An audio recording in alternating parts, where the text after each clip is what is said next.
Assalamu alaikum, welcome to my channel. Before we start, please subscribe to my channel, and if I help you, do like the video and share it with your friends. In this video, we are going to solve Cambridge IGCSE Mathematics Paper 3 Core, May-June 2020, Variant 3.3, question number 5 onwards.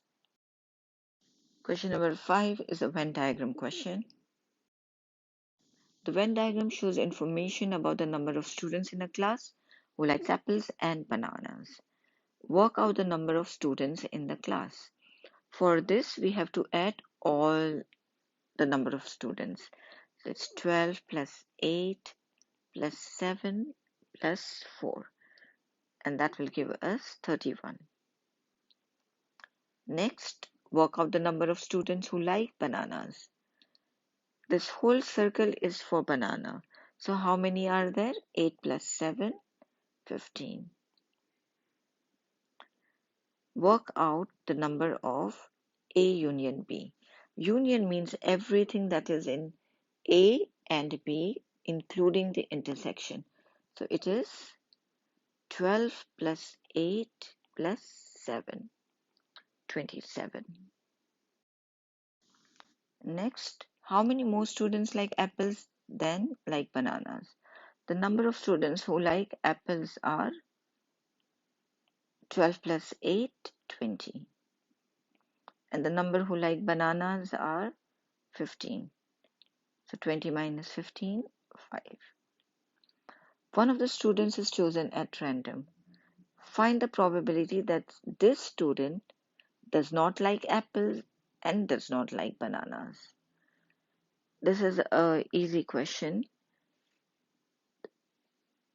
These are the students who like apples and bananas. This one outside the circle is the one who doesn't like apples or bananas. So that is 4 over the total. The total number of students are 31. So 4 over 31 is the answer. 5b. The mass m grams of a banana is 115 grams. Correct to the nearest 5 grams. Complete the statement about the value of m. So it is nearest to the 5 gram. When you have the value given to you, divide it by 2. So 5 divided by 2 is 2.5. To find the lower bound, we subtract from 115 2.5 and we will get 112.5. To find the upper bound, we have to add 2.5. That will give us 117.5. Part C. 6 of the students bring an apple to school one day. The list shows the mass of each apple correct to the nearest gram. Find the mode. Mode is the most repeated or common number or value. So we have 82, which has been repeated 2 times. That is the mode. To find the range, the highest value minus the smallest value. That will be 25. Now the median. Median is the middle value, but you have to arrange it from small to big. So 78, 82, 82, 88, 94, and 103. You can see that these two are your middle value, but there has to be only one value. If you have even numbers, then you add them and divide by 2. We will get 85. That's our median. For the second part, another student, Tony, also brings an apple to school. The mean mass of the 7 apples is 89 grams. Work out the mass of Tony's apple. To find the mean, we add all the values that we have. So 78 plus 82 plus 82 plus 88 plus 94 plus 103 divided by 7 will give us 89 grams.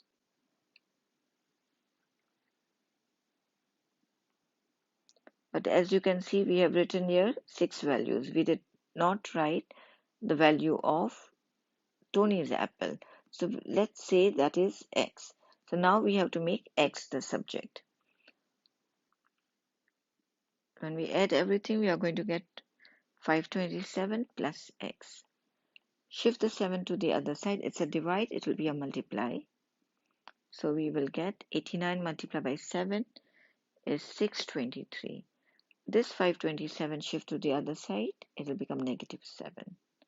Negative 527, sorry.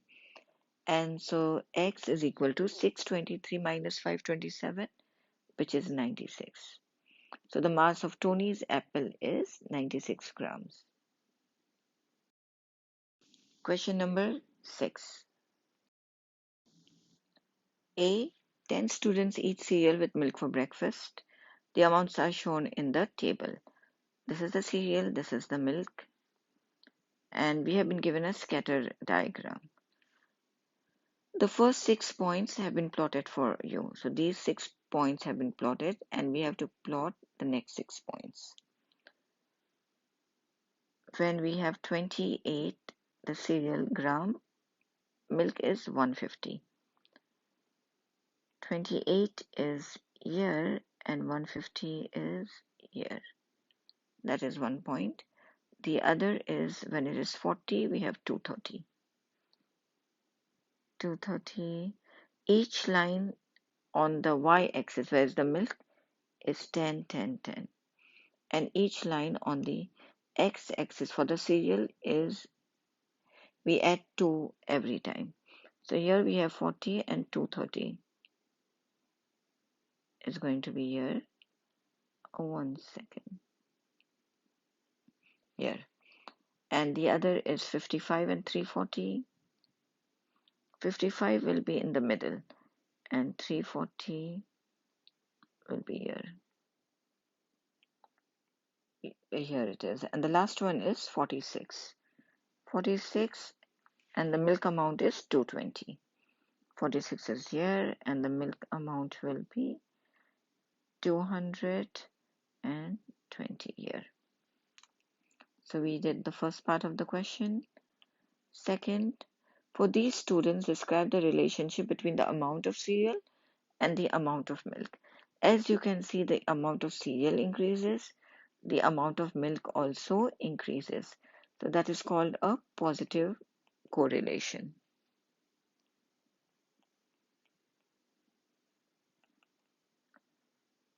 On the grid, draw a line of best fit. When we draw the line of best fit, we have to try to have equal amount of points on either side. This is the line of best fit. Another student has 280 milliliter of milk with a cereal. Use your line of best fit to estimate an amount of cereal the student has. This is one of the easiest 1 mark because they give you a big scope for getting the right answer. Now here we have 280 is going to be somewhere here.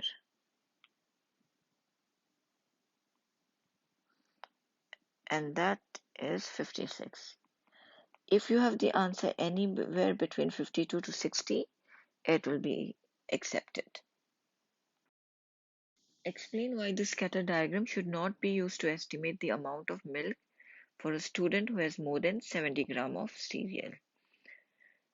The reason is that look at the value that is given to us in our data.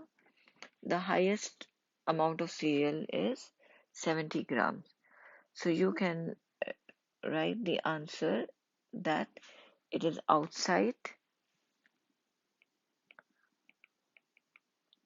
the data given to us.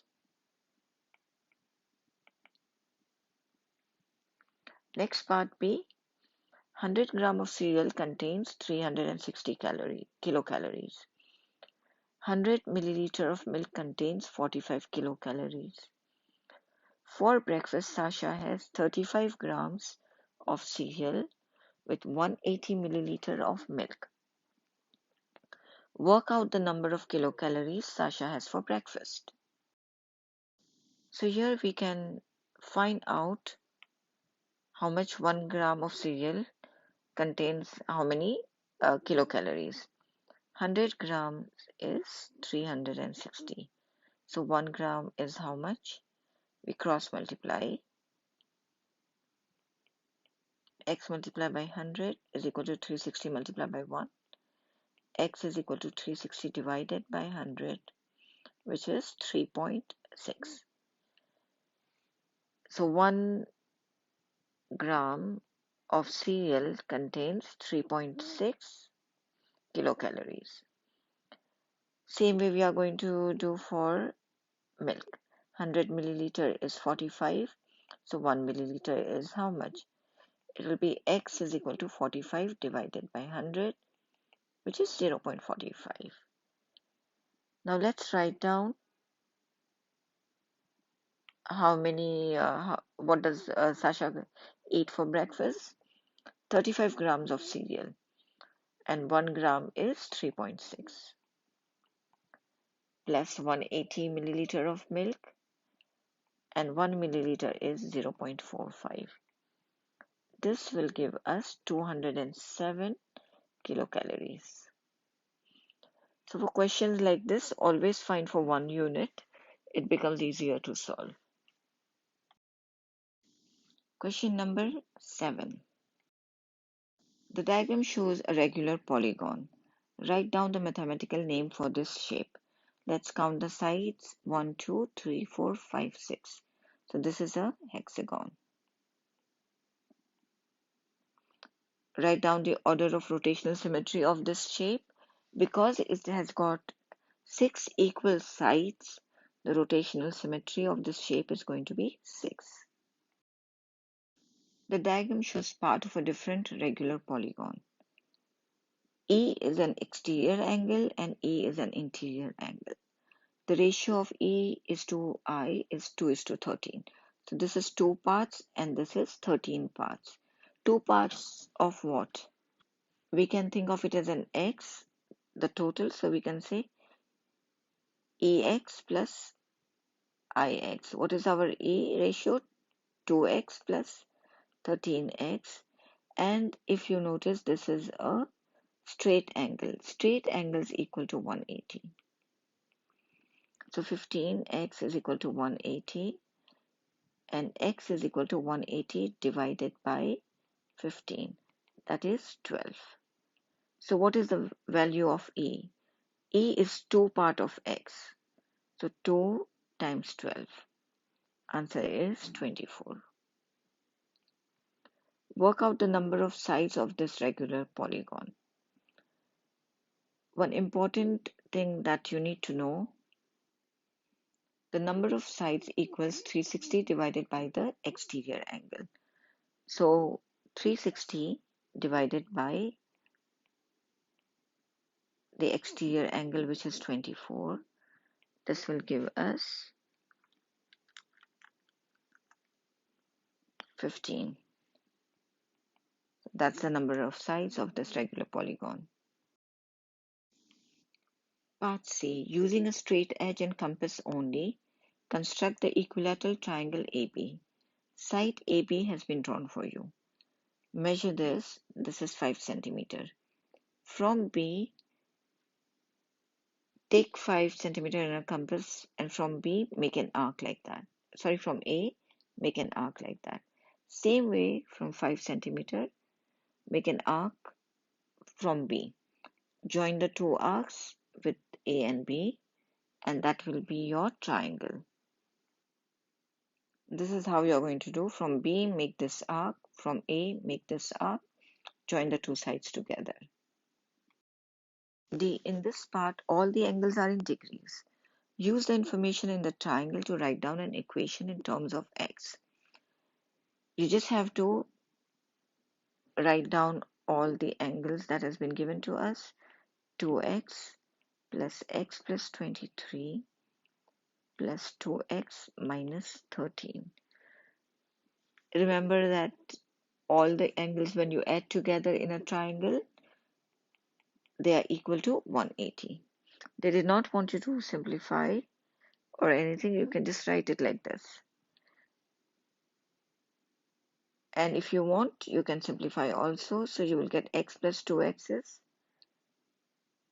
2x plus x plus 2x will give you 5x. And 23 minus 13 is 10, is equal to 180. In the second part, we have to solve this equation to find the value of x. We already have written 5x plus 10 is equal to 180. 5x is equal to 180 minus 10, which is 170. Therefore, x, we have 5x. It means 5 times x. If I shift the 5 to the other side, it will be a divide. 170 divided by 5 will give us 34. So the value of x is 34. Work out the size of the smallest angle in this triangle. Very easy. Replace all your x with 34. So when we do that, we'll write here 2x will be 2 times 34, which will give us 68. Then we have x plus 23. So 34 plus 23. That will be 57. And then 2x minus 13. So it is 2 times 34 minus 13. That will be 55. So the smallest angle is 55. Question number 8. We have been given a table and y is equal to x squared plus x plus 5. And we have to find the y values. The x values have already been given to us, so it's extremely easy. Just replace your, it's negative x squared plus x plus 5. Just replace your x with these values. Remember to put in the calculator correctly. Now suppose you have negative 3. Don't just write it like that. Put a bracket. Always put a bracket. And then write the answer. You will get here negative 7. When x is 0, y is 5. When x is 1, y is 5. When x is 3, y is negative 1. And when x is 4, negative 7. That was extremely easy to get marks, full 3 marks. Now on the grid, we have to draw our points. Let's start from negative 3. When x is negative 3, y is negative 7. So these are our x values and these are our y values. When x is negative 2, y is negative 1.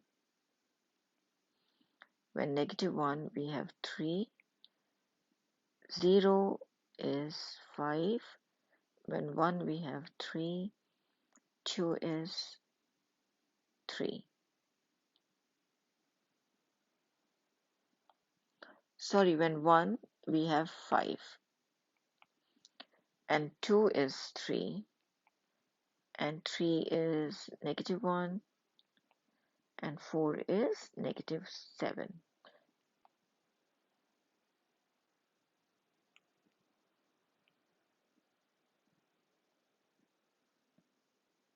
We just have to draw the points together. So we have done drawing. Again, it was a very easy 4-mark question. Part C of the question, write down the coordinates of the highest point of the graph. See, look at the graph. Here we were given 0 and 1, 5 and 5. I did not make a straight line. You must always make a curve. Because it's a quadratic equation, it will always be a curve. The highest point is when x is 0.5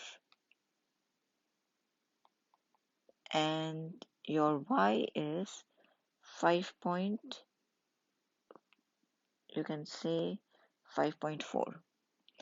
Any number between 5 to 6 will be accepted, so it's fine. Write down the equation of the line of symmetry of the graph. The line of symmetry is your x value of your highest or lowest point. It cuts the half into two parts. So what is our x value? 0.5. So what is our line of symmetry? 0.5. Make a point to remember this. On the grid, draw the line y is equal to x for -3, x, and 4. It's very easy. When x is 1, y is going to be 1. So same way, when x is -3, y is going to be -3. When x is -2, y is -2. When x is -1, y is -1. We are just taking the same values on the x and the y axis. We have to draw this line now. The line is done. Now next part, write down the values of x where the line y is equal to x crosses the curve y is equal to -x squared plus x plus 5. So basically we are looking at the point of intersection. One point is here when x is -2.2. Just look up, go up, and you will see it's -2.2, and the other point is 2.3. Any values between -2.4 to to -2.1 will be accepted, and same from the other value, positive value of x. You can have from 2.1 to 2.4 any value, and that will be valid. Question number 9. A speedboat travels at 84 kilometers per hour. Change the speed into meters per minute. We have 84 kilometers per hour, means divide by 1 hour. To change kilometer into meter, we multiply by 1000. To change hour into minutes, we multiply by 60. So we have 84 over 1 multiplied by 1000 over 60, and we will get 1400 meter per minute. Part B. The speedboat starts at x and travels to y, then to z, and then back to x. Z is due south of x and y is due south of z. The distance from x to y is 39 kilometers and x to z is 21 kilometers. We have to find yz. This is a right angle triangle, and if two sides are given and we want to find the third side in a right angle triangle, we always use Pythagoras theorem. So Pythagoras theorem is a square plus b square is equal to c square. A and b can be any side, but c is the hypotenuse. Hypotenuse is the longest side. It is opposite the right angle. So our hypotenuse is 39 and b is 21 square. To find a, shift the 21 square to the other side, it will become -21 square. Square root your whole answer, because we don't want a square, we want to find a, and a is going to be 32.86. Rounded to one decimal, you will have 32.9 kilometer. Then we have to calculate angle YXZ. Y, X, and Z. We have to use trigonometry we have got all the three sides. So you can use either tan, cos, or sine. Let's see, I'm just using the two sides given here. We have got adjacent. Adjacent means next to, and the hypotenuse. So adjacent and hypotenuse means we use cos. You can write cos x is equal to adjacent, which is 21, over the hypotenuse, which is 39. To find the angle, we have to write the inverse. So cos inverse 21 over 39 will give us 57.4. To remember your trig identities, you can memorize so means sine is equal to opposite over hypotenuse, cos is equal to adjacent over hypotenuse, and toa, tan is equal to opposite over adjacent. Moving on to the next part of the question, find the bearing of y from x. We know this angle is 57.4. To find the bearing of y from x, so we are looking at x. X is here. We have to go clockwise from north. So this is the whole thing that we are looking at. This is a right angle, straight angle, sorry. So it's equal to 180. So what is the bearing of y from x equal to? 180 plus 57.4. That will give us 237.4 degrees. So you don't need to write the degree, it's bearing. This brings us to the end of this tutorial. I hope I've been able to help you. Kindly press the like button, and if you need any help with any particular thing, do message me. I will try to help you out. Thank you for watching.